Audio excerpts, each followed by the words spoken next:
आप सभी भाई बहनों का आध्यात्मिक ज्ञानात्मक चैनल की ब्रह्म मुहूर्त ज्ञान उपदेश कक्षा में एक बार फिर स्वागत है। आज की चर्चा का विषय है अपने जीवन में शुभ संस्कारों को अधिक महत्व दो, न कि संपत्ति को।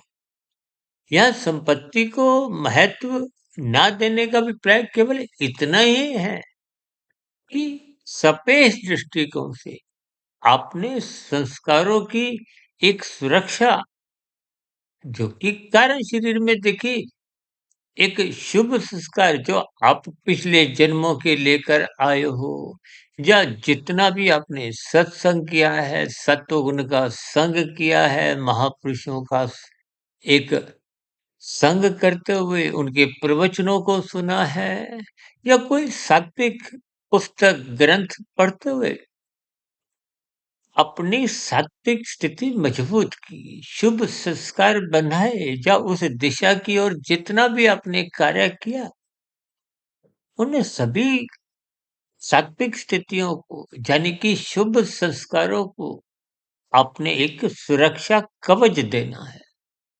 जैसे आप देखिए संपत्ति कितनी अधिक इकट्ठी करते हो। आजकल तो देखिए निवेश का ज़माना है, लोग प्रॉपर्टी में, शेयर बाज़ार में और भी विभिन्न स्थितियों में देखिए धन की बढ़ोतरी के लिए आप और हम दिन-रात चिंतन करते रहते हैं। लेकिन संस्कारों की स्थितियों को आप बहुत ही हल्के में लेते हो।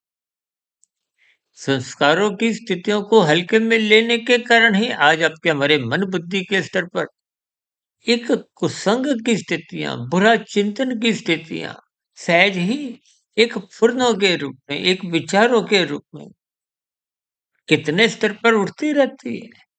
देखिए जैसा विचार आता है, जैसा चिंतन होता है, फिर वैसा ही तो आपका हमारा एक कर्मों की एक दिशा जो कि दिन में देखिए जब रजोगुण की स्थितियाँ होती हैं, रात को तमोगुण की स्थितियाँ होती हैं, उन 2 गुणों का संग करते हुए आपके हमारे विचार को हो, आपके हमारा जो एक दृष्टिकोण है, जब आप संपत्ति को बढ़ाने के लिए, धन संपदा बढ़ाने के लिए, संसारी सुख सुविधा के साधन इकट्ठे करने के लिए, अपनी मान प्रतिष्ठा जो कि देखिए स्पष्ट से संबंध ही रखती है।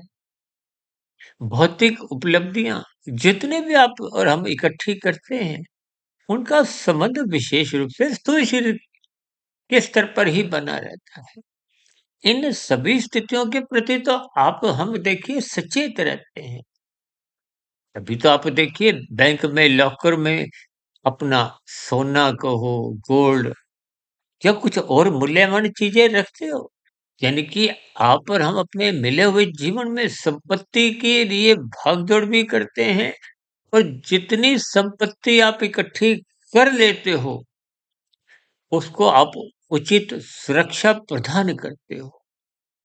उसको एक ऐसी स्थिति में रखते हो ताकि उसमें कहीं भी हरास्य ना हो, उसमें कोई चोरी डकैती जैसी कोई स्थितियाँ नहीं बने।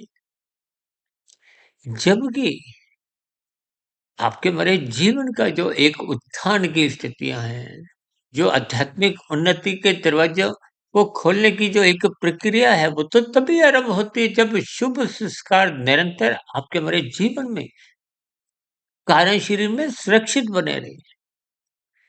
देखिए, स्थूल शरीर के स्तर पर आप जितना भी सात्विक स्थितियाँ बनाते हो, उन सात्विक स्थितियों से आपका मेरा एक शुभ संस्कार बनने की एक आरंभिक स्थितियाँ बनती हैं। सर हम अपनी चर्चाओं में बार-बार क्यों कहते हैं, सत्संग करो, ब्रह्म मुहूर्त में उठो, शास्त्रों को स्वाध्याय करो, गुरु के प्रवचनों को आदर पूर्वक सुनो। देखिए ये सभी स्थितियाँ जब श्रद्धापूर्वक होती है, हालाँकि शास्त्रों में तो देखिए बेमन से किए गए सत्संग की भी कोई निंदा नहीं है। सर राजसी मनुष्यों का, संसारी मनुष्यों का जो आरंभिक सत्संग की स्थितियां हैं, वो बेमन से होती हैं।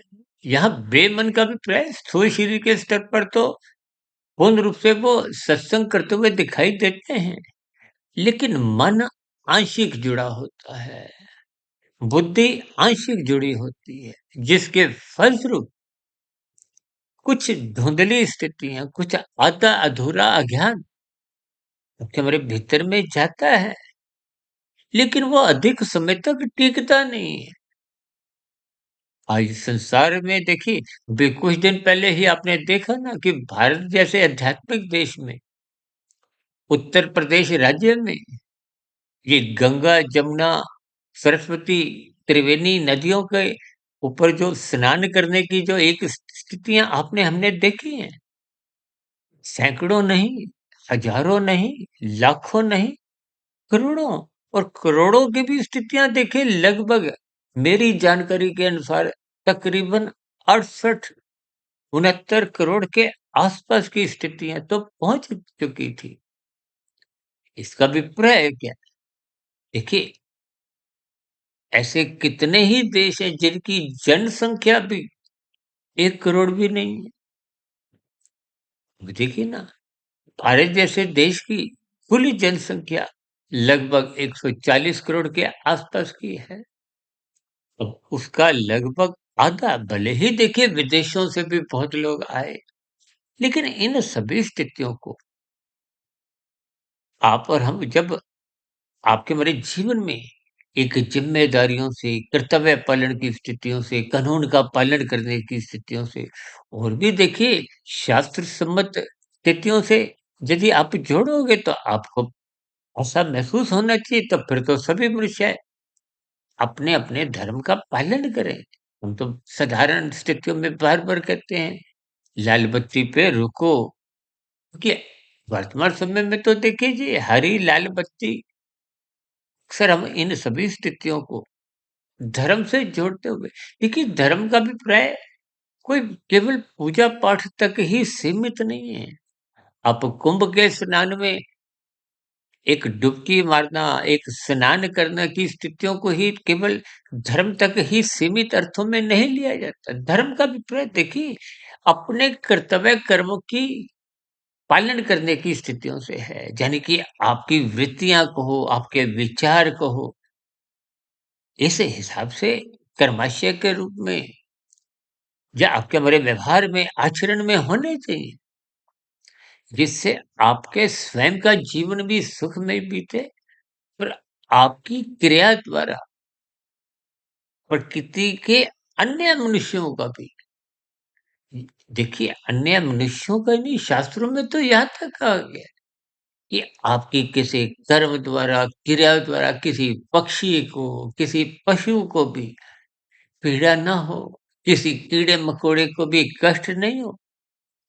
प्रकृति का सौंदर्य है, यानी कि प्रकृति के वातावरण में किसी भी प्रकार का कोई दोष उत्पन्न ना हो।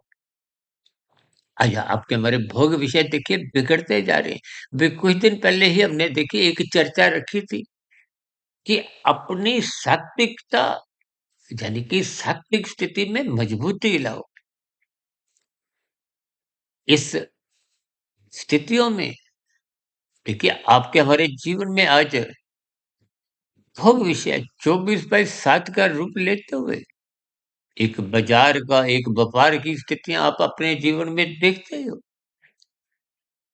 प्रत्येक आध्यात्मिक स्थितियों में भी देखिए व्यापार घुसता जा रहा है। अब व्यापार का अभिप्राय तो देखिए लाभदायक स्थितियों से है, लेकिन ये लाभ देखिए जब आप आध्यात्मिक स्तर पर ढूंढोगे, तो आपको शुभ संस्कार बनाने की प्रेरणा मिलेगी। देखिए, शुभ संस्कार तो तभी बनते हैं जब पहले स्थूल शरीर के स्तर पर श्रद्धा पूर्वक सत्संग एक गंभीरता पूर्वक होने लगता है। देखिए, आपकी, मेरी, सबकी ही तकनीकी रूप से तो पहले ही ज्ञान स्वरूप है। सर, हम अपनी चर्चाओं में कहते हैं ना, देखिए हमारे लगभग पिछले पौने 6 6 वर्षों में जो हमने 3000 से अधिक वीडियो जो आज तक प्रसारित की हैं, देखिए, ब्रह्ममुहूर्त ज्ञान उपदेश कक्षा में तो हम कुछ विशेष गंभीर विषय सैद्धांतिक स्तर पर यथार्थ ज्ञान के ऊपर उठाते हैं। प्रकृति के 3 गुण तमोगुण, रजोगुण और सतोगुण की स्थितियों को क्रमबद्ध तरीके से शास्त्र संगत स्थितियों से समझाने का एक प्रयास करते हैं। आपके हमारे 3 शरीर, स्थूल शरीर, सूक्ष्म शरीर, कारण शरीर,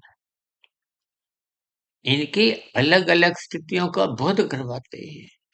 क्योंकि क्रमशः बनता है स्थूल शरीर के स्तर पर। ये जो हम बार-बार कहते हैं ना, लाल बत्ती पे रुको, हरी बत्ती पे ही चलो, यातायात के नियमों का पालन करो, यानी कि सरकारी आदेशों का, कानूनों का आप ईमानदारी पूर्वक, प्रसन्नता पूर्वक पालन करो। देखिए, ईमानदारी से, प्रसन्नता पूर्वक पालन करने से भीतर में भी शुभ संस्कार बनते हैं। यदि आप किसी दंड के भय से, देखिए, लाल बत्ती पे आप रुके हो, अच्छी बात है, रुकना ही चाहिए, लेकिन प्रसन्नता पूर्वक रुकिए। कभी-कभी आपने कुछ ऐसे शब्द पढ़े होंगे ना, रिलैक्स, यानी कि थोड़ा आरामदायक स्थितियों में प्रसन्नतापूर्वक लाल बत्ती पे रुको। हालाँकि यदि आप मन से किसी भी प्रकार का कोई आपकी कोई ईमानदारी नहीं है, रुकना नहीं चाहते, लेकिन कानून से बचने के लिए, दंड से बचने के लिए आप स्थूल शरीर के स्तर पर रुक जाते हो, तो अच्छी बात है। दूसरों की हरी बत्ती में कोई विघ्न उत्पन्न नहीं होता। जब आप लाल बत्ती पे रुकते नहीं, दूसरों की हरी पत्ती खाते हो, तो जैसे शास्त्र कहते हैं ना कि दूसरों का हिस्सा मत खाओ, दूसरों का फल मत खाओ, तो दूसरों की हरी पत्ती पे कब भागना, ये तो दूसरे को दुखी करना है, यातायात नियमों का उल्लंघन करना है। इन स्थितियों का हमारा फिर दंड, देखिए, यहाँ के दंड से यदि आप बच जाते हो, प्रकृति की व्यवस्था में तो कर्मफल सिद्धांत के अंतर्गत आज तक कोई भी मनुष्य बच नहीं पाया। इनकी आपको हमें अपने जीवन में श्रद्धापूर्वक सत्संग करना है। श्रद्धापूर्वक सत्संग करते हुए, ब्रह्म मुहूर्त में उठते हुए, उन किए गए सत्संग का पुनः चिंतन करो, मनन करो, और ये चिंतन मनन की प्रक्रिया इतने सूक्ष्म स्तर पर निरंतर आपके हमारे जीवन में बनती रहे, तब जाके देखिए कारण शरीर में शुभ संस्कार बनना आरंभ होते हैं। देखिए, ये बहुत ही एक लंबी प्रक्रिया है। स्थूल शरीर के स्तर पर जब आप श्रद्धापूर्वक सत्संग करते हो, तो केवल 1% की ही सफलता है। जब आप ब्रह्म मुहूर्त में उठकर इन पर चिंतन मनन, एक निरंतर एक स्थितियां बढ़ाते हो, तो फिर उन सभी स्थितियों में वो किया गया जो श्रद्धापूर्वक सत्संग था, वो मन बुद्धि के स्तर पर अच्छे अच्छे विचार बनाता है। अच्छे विचार ही फिर देखिए कर्मों की एक सात्विक स्थितियां बनाते हैं। और इस प्रक्रिया में चिंतन मनन की स्थितियों में जब निरंतर आपका मेरा जीवन बीतता है, 2-4 दिन नहीं, हफ्ता 10 दिन नहीं, महीना नहीं, सालों जीवन बीतता है, तब जाके देखिए कारण शरीर में वो शुभ संस्कार पहुंचना आरंभ होते हैं। उन पहुंचे गए शुभ संस्कार, वो जो पहले के बुरे संस्कार थे, जो आपको पे लाल बत्ती पे रोकने नहीं देते थे, भगाते थे, जबकि हमारी दिनचर्या में जो राशि विषय भोगों की आसक्ति छलांगे लगाती है, आज 24/7 विषय भोगों की आसक्ति आपको में भगाती है, नचाती है। ये भोग विषय जब अमर्यादित हो जाते हैं, तो मनुष्य कानून का उल्लंघन करने से भी हिचकता नहीं है। और यही स्थितियां जब निरंतर आपके हमारे जीवन में शास्त्र विरुद्ध पाप कर्म करवाने लगती है। देखिए, हम तो बार-बार कहते हैं शास्त्र सम्मत कर्म करो। शास्त्रों में समझाया गया है, ये करो, ये मत करो। हालाँकि आत्मा पहले से ही ज्ञान स्वरूप है, लेकिन वो आत्मा का ज्ञान ढक चुका है, कमज़ोर हो चुका है, सात्विक स्थितियाँ कमज़ोर हो चुकी हैं, जिसके फलस्वरूप ज्ञान में स्थितियाँ वो एक आधी-अधूरी धुंधली स्थिति में है। और धुंध में तो आपको हमें अधिक दूरी का नज़र नहीं आता, इसका अभिप्राय क्या है? कि जिस कर्म को आज आप कर रहे हो, भविष्य में या अगली योनियों में क्या फल आएगा, उसका आपको में सही-सही बोध नहीं होता। जैसे धुंध में अधिक दूरी का नज़र नहीं आता, तभी तो कहते हैं धीरे चलो, दुर्घटनाओं से बचो। ये दुर्घटनाओं का अभिप्राय निषेधात्मक स्थितियों से है। ये निषेधात्मक स्थितियाँ ही कानून का उल्लंघन करवाती हैं और शास्त्र विरुद्ध पाप कर्म करवाने को बाध्य कर देती हैं। इन सभी स्थितियों को आपको ज्ञानपूर्वक समझना है। यानी कि जैसे आप संपत्ति के लिए भाग-दौड़ करते हो, उस संग्रहित संपत्ति की सुरक्षा के लिए विभिन्न प्रकार की उसकी एक देख-रेख करते हो। उन सभी स्थितियों के समान ही आपको हमें अपने मिले हुए जीवन में संस्कारों की यानी कि शुभ संस्कार बनाने की स्थिति की ओर चलना भी है, फिर बने हुए शुभ संस्कारों की सुरक्षा के लिए निरंतर जीवन में श्रद्धापूर्वक सत्संग करने की जो एक प्रक्रिया है, मनन शोध करने की जो एक प्रक्रिया है, उस पर निरंतर जीवन लगाना है। देखिए, श्रद्धापूर्वक सत्संग करना स्थूल शरीर के स्तर पर 1% की सफलता, जब मन बुद्धि के स्तर पर ब्रह्म मुहूर्त में उठकर इन पर आप चिंतन मनन करते हो, तो ये सफलता को हो, उपलब्धियां को हो 10% तक पहुंच जाती हैं। फिर निरंतर इस प्रक्रिया को आगे बढ़ाना है, शोध की स्थितियां उत्पन्न करनी है। उन निरंतर प्रक्रिया में फिर वो 10 से 11, 12, 15, 30, 35, 70, 80, 100, जब वो 100 पे पहुंचते हैं, देखिए 100 पे पहुंचने का अभिप्राय जब शुभ संस्कार कारण शरीर में स्थित हो जाते हैं। आत्मा की अज्ञानता की जो स्थितियाँ तमोगुण, रजोगुण के कारण या दूषित संस्कारों के कारण या बुरे संस्कारों के कारण जो बन चुकी थी, जो मनुष्य को पाप कर्मों में धकेलती थी, मन में दूषित विचार लाती थी, स्थूल शरीर के स्तर पर पाप कर्म करने को बाध्य कर देती थी, धक्का देती थी, भोग विषय बिगड़ने लगते थे। उन दूषित बुरे संस्कारों को कमजोर करती है, दग्ध बीज होते हैं। शास्त्रों में तो कहा गया दग्ध बीज, दग्ध का मतलब जलने से है, बीज का मतलब देखिए जब बीज जल जाता है, तो फिर उसमें अंकुरण की संभावना ही नहीं रहती। ये अंकुरण कहाँ होता है? मन बुद्धि में, विचारों में, वृत्तियों में। और जो विचार कहो, वृत्तियाँ कहो, यही तो स्थूल शरीर के स्तर पर ज्ञानेंद्रियाँ 5, देखिए आँख, नाक, जिह्वा, त्वचा, कान, ये 5 ज्ञानेंद्रिय 5 विषय भोगों का सुख भोगना चाहती है। और 5 कर्मेंद्रियाँ हाथ पैर वाली लिंग गुदा उन भोग विषयों को लिए नए कर्म भी करवाती हैं और भोग विषय में भी सहायक बनती हैं। ये इंद्रियाँ को हो, कर्मेंद्रियाँ, ज्ञानेंद्रियाँ, ये मन के नियंत्रण में है। और मन यदि बुद्धि के नियंत्रण में नहीं है, और बुद्धि नियंत्रित या विवेक शक्ति कब जगती है, जब वो निरंतर श्रद्धापूर्वक सत्संग करती रहती है। देखिए, विवेक शक्ति जगने पे ही, यानी कि बुद्धि में जब तक विवेक शक्ति नहीं जगती, वो मन को नियंत्रित रख नहीं पाती। गीता में तो बार बार भगवान श्री कृष्ण जी ने यही ज्ञान उपदेश विभिन्न पहलुओं द्वारा उजागर किया है कि आपके मरे जो स्थूल शरीर रूपी एक रथ है। देखिए, अर्जुन के रथ के 5 घोड़ों की स्थितियों को, लगाम को मन कहा गया है। उस मन को, लगाम को स्वयं भगवान श्री कृष्ण जी ने अपने हाथों में रखते हुए यही ज्ञान उपदेश दिया है कि आपको गुरु की आज्ञा में अपना जीवन अनुशासित बनाना है। को शास्त्र सम्मत स्थितियों में रहते हुए अपनी दिनचर्या व्यवस्थित रखनी। आज आपका हमारा उठना बैठना बिगड़ चुका है। रात को 10 बजे नहीं, 11 बजे नहीं, 1-1, 2-2, 3-3 बजे लोग सोते हैं।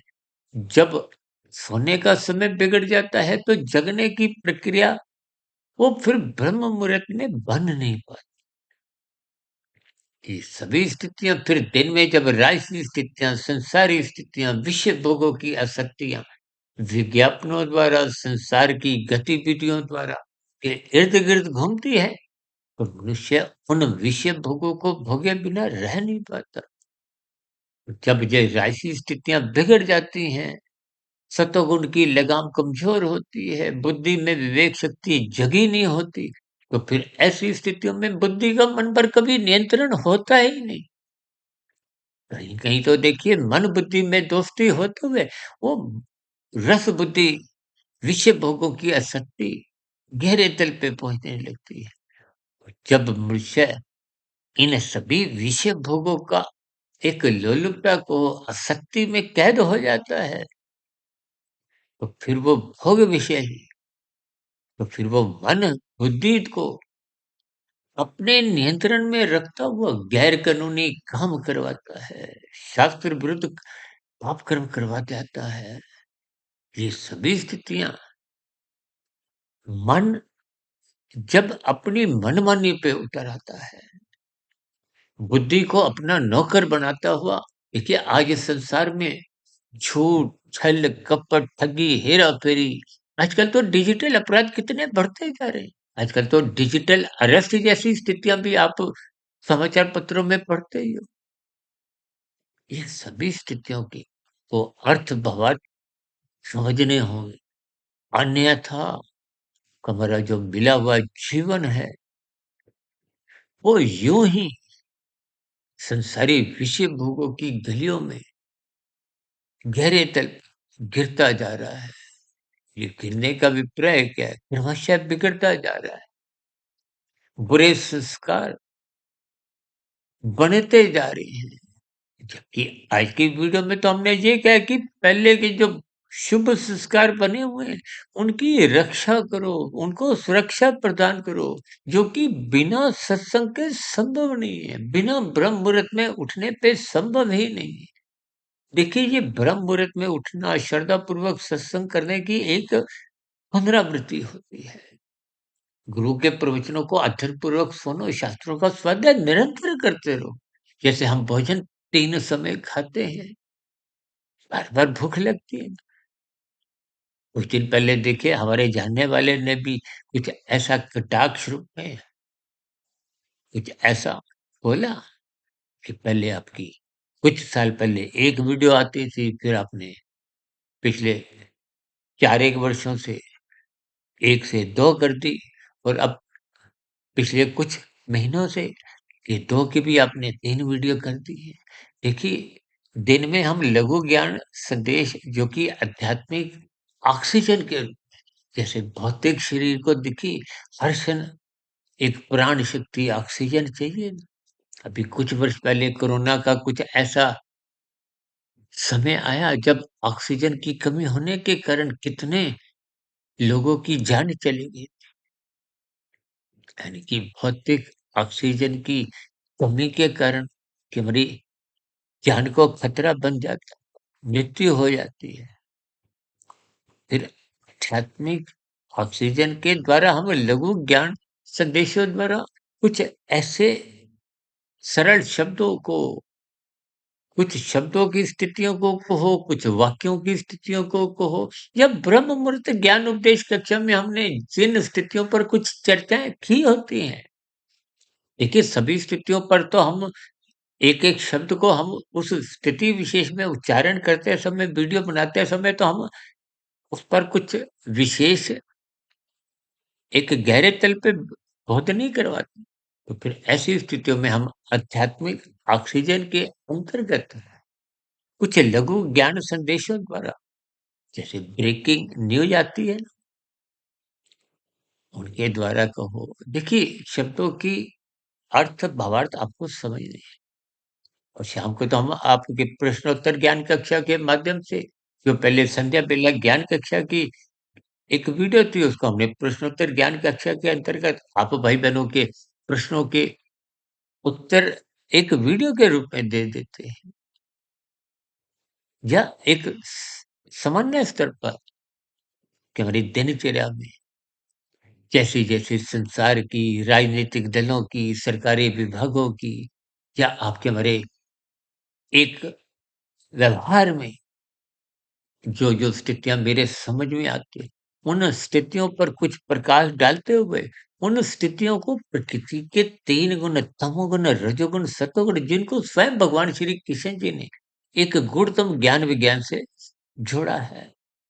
उन 3 गुणों के ज्ञान विज्ञान को समझे बिना आपका हमारा जो 3 शरीर, स्थूल शरीर, सूक्ष्म शरीर, कारण शरीर है, इनका संबंध समझ नहीं आता कि आत्मा, परमात्मा ये तो चेतन सत्ता है। आत्मा ज्ञान स्वरूप है, परमात्मा आनंद स्वरूप सत्ता है।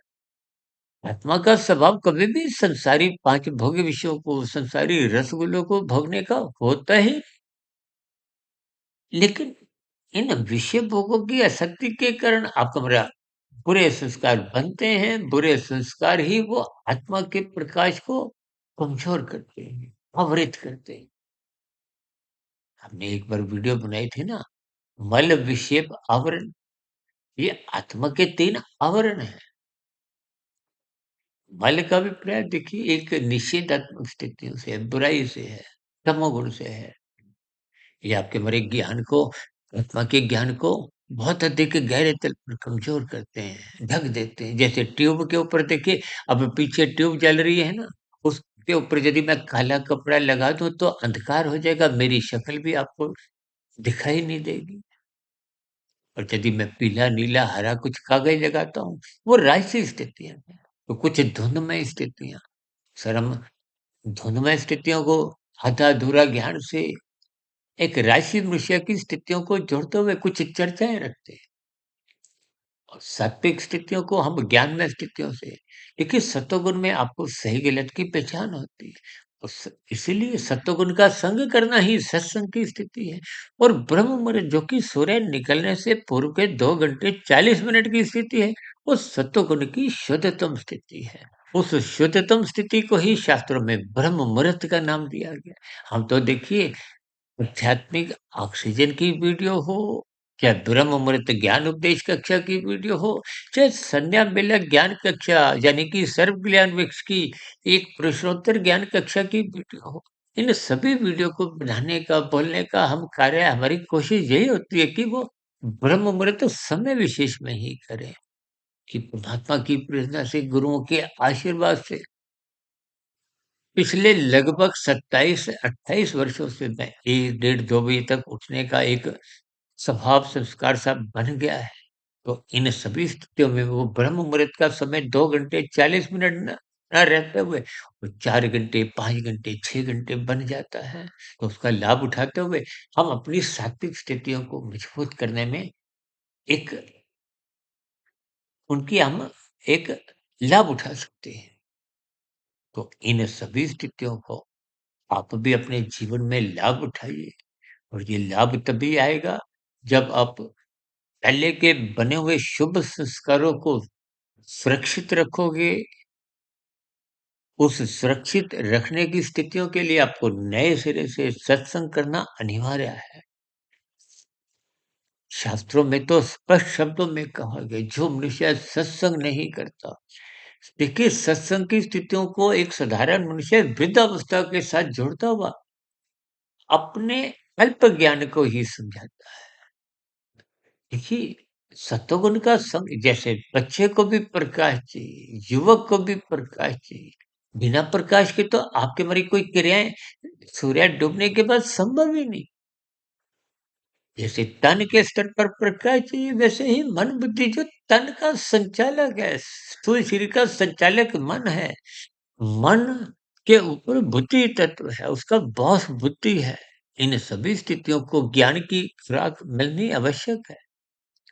ये पुराने शुभ संस्कारों की भी रक्षा करते हैं और नए सिरे से जो मनुष्य जीवन में आध्यात्मिक उन्नति करने के लिए, साधना करने के लिए जो भगवान श्री कृष्ण जी ने गीता में कर्म योग, ज्ञान योग, भक्ति योग की स्थितियाँ समझाई हैं, उन स्थितियों से तो आप और हम तभी जुड़ पाते हैं जब आप अपने जीवन में श्रद्धापूर्वक सत्संग करते हो, इस पर चिंतन मनन करते हो।